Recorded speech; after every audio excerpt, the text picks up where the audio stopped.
How to fix Siri not responding in iPhone. So let's start the video. First of all, here you can see, hey Siri, what is the day?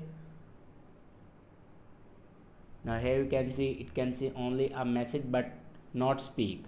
If you want to fix this problem, then simply open your settings. In settings, scroll down and then here you can see the option Siri. Now click on Siri responses.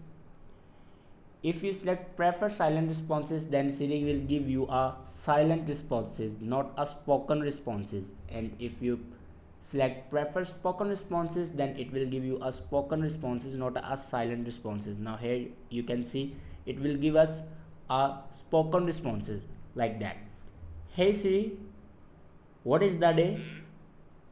It's Saturday, the 26th of April 2025. Now here you can see Siri will give us spoken responses. I hope this video is helpful for you. Thanks for watching.